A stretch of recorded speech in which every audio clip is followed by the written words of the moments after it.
Bonjour et re-bienvenue sur le site web et dans cette partie où les clips sur l'enseignement apostolique, dont je recommence avec cette citation que j'ai terminée. Je suis profondément convaincu qu'une des choses que le Saint-Esprit dit à l'Église en ces jours est que nous devons recevoir, ou plutôt nous devons revoir le gouvernement de l'Église en place, comme une partie importante du processus pour commencer à utiliser le titre d'apôtre, lorsqu'il est approprié, bien sûr. Parlons des valeurs. Les valeurs versus les principes. Les valeurs auxquelles nous nous attachons en ce siècle sont des valeurs dénominationnelles ou historiques ou organisationnelles, et dans bien des cas non bibliques. Alors, je vais continuer à expliquer ce domaine des valeurs versus les principes. Les valeurs doivent changer. Les valeurs versus les principes, on pourrait expliquer ça ou illustrer ça de manière suivante. Lorsque Jésus est venu, il a remis en question, qu'est-ce qu'il a remis en question? Les valeurs ou les principes? Il a remis en question, dans le fond, les valeurs des pharisiens ou de toute la classe religieuse de l'époque. Mais en réalité, les valeurs n'étaient plus des valeurs, elles étaient des principes.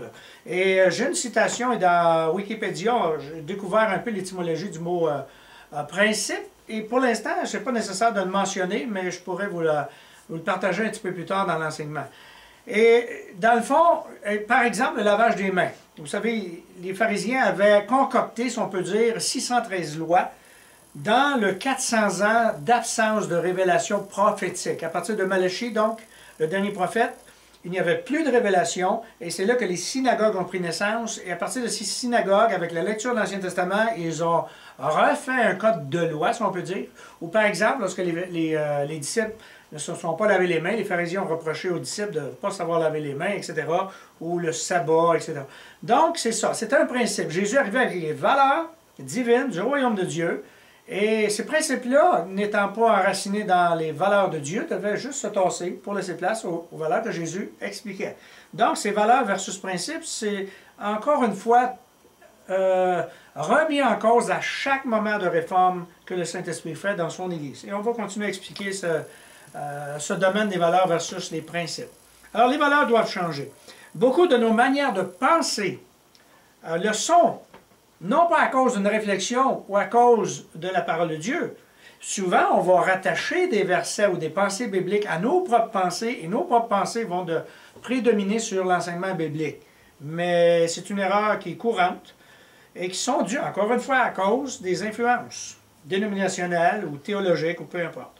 Ce sont en réalité des vieilles outres. C'est tout le temps le principe de la vieille outre que Jésus a expliqué dans la parabole des outres, dans Luc, 5e chapitre, versets 37 et 38. Donc, Jésus a dit, vous ne pouvez pas mettre du vin nouveau dans de vieilles outres. Et nous devenons des jeunes outres, si on peut dire ainsi, des nouvelles outres, lorsque nous acceptons des réformes ou des changements, mais veut pas, down the road, au cours de notre historique, le temps passe, et nous devenons des vieilles outres, avec les vieilles choses que nous accumulons au cours des années, qui, à chaque époque que le Saint-Esprit déclare, nous devons réformer afin de redevenir ces jeunes outres, et le vin nouveau. Non pas des choses nouvelles par rapport à Dieu. Dans le fond, ce qui est nouveau, c'est par rapport à notre pensée, notre intelligence, que nous avons de la difficulté à contenir, parce que Dieu est tellement grand que toute une vie n'est pas assez pour tout comprendre, ce que Dieu fait, etc. Certains ont des réticences lorsque nous parlons de changement. Et je me souviens d'une illustration, maintenant je ne l'ai pas ici, mais dans le déménagement, ça a dû être serré. J'avais une image où un gros taureau, immense taureau, 10 fois plus grand que le pasteur, et le pasteur était en train de prêcher sur des changements dans l'Église, et les gens voyaient un taureau en arrière du pasteur en voulant dire, ça y est, le changement va être comme un taureau. Ça va être comme un éléphant dans un magasin de porcelaine. Et les gens sont réticents au changement puisque les habitudes bousculent les habitudes des gens. Et l'être humain, dans son essence même, s'habitue à ces choses en général. Et est très bien. Lorsqu'il a établi, on peut dire, son territoire, alors il se contente de cela jusqu'à sa mort. Mais Dieu n'agit pas de cette façon. Dieu est un Dieu de changement. Et il fait des changements pour différentes raisons que nous n'avons pas le temps d'expliquer présentement. Et c'est normal, ça. La réaction de l'être humain est normale. mais la rébellion n'est pas normale, ou la réticence au changement n'est pas normale. Mais la réaction est normale, et c'est à nous de compenser en réfléchissant, en sondant les Écritures, en se consultant et en parlant sur des bases de vérité. Une forte proportion des valeurs doctrinales, théologiques, chrétiennes, convictions, évangéliques, une forte proportion, beaucoup sont des principes plutôt que des valeurs. Et c'est exactement ce qui a heurté et offensé les religieux de l'époque de Jésus.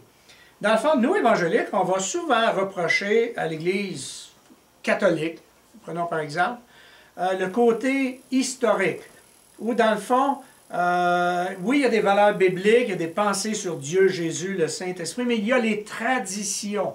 Souvent, les prêtres vont dire, ou l'ensemble des enseignants catholiques, oui, mais il y a des traditions, les traditions sont bonnes. Bon, oui, dans un certain sens, les traditions ne sont pas mauvaises. Mais lorsque la tradition remplace la valeur, alors c'est là qu'est tout le problème. Et les traditions ne sont pas éternelles, tandis que les valeurs sont éternelles. Alors, mais c'est exactement ce que Jésus a fait. Il a heurté et offensé les traditions, mais non pas les valeurs. Mais les valeurs étaient devenues, les traditions plutôt étaient devenues les valeurs. Alors, Jésus a offensé les religieux de l'époque. Et ce phénomène est cyclique. C'est-à-dire, c'est un ennemi redoutable, puisqu'il revient constamment dans l'histoire de l'Église, l'histoire humaine. Et ça guette chaque génération qui redécouvre des valeurs divines. Prenons par exemple les réformes que nous connaissons, qui sont du passé. Personne à notre époque n'ose remettre en question les réformes du 16e siècle. N'est-ce pas? C'est-à-dire les réformes calvinistes ou luthériennes, les réformes qui ont fait que nous sommes, dans le fond, nés à partir des réformes. Là, souvent, lorsque les gens nous posent des questions sur ce que nous sommes par rapport aux catholiques, ici dans le Québec, bien sûr, c'est à forte proportion catholique. Et c'est quoi la différence? On dit souvent on est des protestants. Alors, le protestantisme naît du 16e siècle. Il n'y avait pas de protestants avant le 16e siècle. Et vraiment, c'était à cause des réformes. Et personne n'ose remettre en question le protestantisme et tout ce qui a découlé du protestantisme.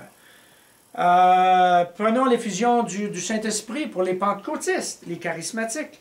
Alors aujourd'hui, tous les millions de pentecôtistes, de charismatiques de par la planète qui ont étendu leurs racines, qui ont fait beaucoup de choses au niveau planétaire. Alors les pentecôtistes à l'intérieur du pentecôtisme ne remettront jamais en question la réforme du Saint-Esprit, parce que dans le fond, ce qui est arrivé, c'est une réforme du Saint-Esprit. Alors, c'était dans un environnement baptiste, et le pasteur Batterman et d'autres pasteurs, puis les pasteurs noirs, qui, tout d'un coup, le Saint-Esprit est venu, ils ont parlé en langue, ils sont tombés par terre, ils ont commencé à prophétiser, les miracles. Et là, vraiment, pour nous, on trouve ça normal dans le milieu charismatique, et il va arriver des choses du Saint-Esprit, et tout va être normal pour nous, mais mettons-nous à l'époque du 19e siècle, où ça n'existait pas, où il n'y avait pas ces manifestations. Et lorsqu'on regarde les manuels d'histoire, il y a eu de l'offense, il y a eu des heurts, il y a eu des divisions. Beaucoup les ont abandonnés, se sont retirés, mais ça a créé ce que ça a créé aujourd'hui. À l'époque, pendant un siècle environ, c'était la guerre entre les baptistes et les pentecôtistes, et les uns se traitaient de sectes, etc. Mais aujourd'hui, donc, ça s'est calmé. Il y a beaucoup d'unité entre les dénominations, et c'est devenu normal, mais personne ne va remettre en cause, même si on ne croit pas, dans les milieux hors charismatiques, mais quand même, on ne remet pas en question. De la même façon, donc, on doit regarder cette réforme apostolique avec précaution. Et faire bien attention, en fait, de ne pas devenir les ennemis d'une réforme divine, qui, dans quelques décennies, si le Seigneur retarde dans sa venue, bien, cette réforme apostolique, qui va croître, qu'on le veuille ou non, d'année en année, si le Seigneur tarde, bien, down the road, là, plus tard dans l'histoire, 10, 20, 30 ans. Mais ce que nous enseignons maintenant, ce que nous redécouvrons maintenant, va faire partie de l'Église victorieuse dans 5, 10, 15, 20. Le plus tôt possible, mieux ce sera. Mais nous croyons, nous, que cette réforme est en marche et qu'elle va avoir son accomplissement, puisque c'est de Dieu qu'elle vient, qu'elle nous heurte. Et cela a commencé dans les années 50. Ça a pris quelques années avant de revenir, parce que là, on avait de la difficulté. Dans les années 90, ça a repris de la force. Et dans les années 2000, c'est vraiment maintenant rendu plus haut dans l'échelle, je veux dire, dans le graphique de la validité. Et les Écritures nous montrent vraiment que cela est de Dieu.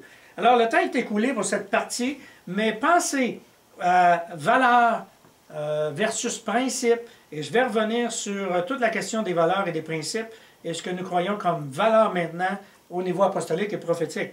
Et même l'importance du titre. Si le titre a des gens de la difficulté avec ça, je vais expliquer, Dieu m'a ramené une illustration par rapport au titre. Pourquoi ce titre doit être réapporté dans l'Église et remis en place comme valeur fondamentale sur l'Église, au niveau du leadership de l'Église, au niveau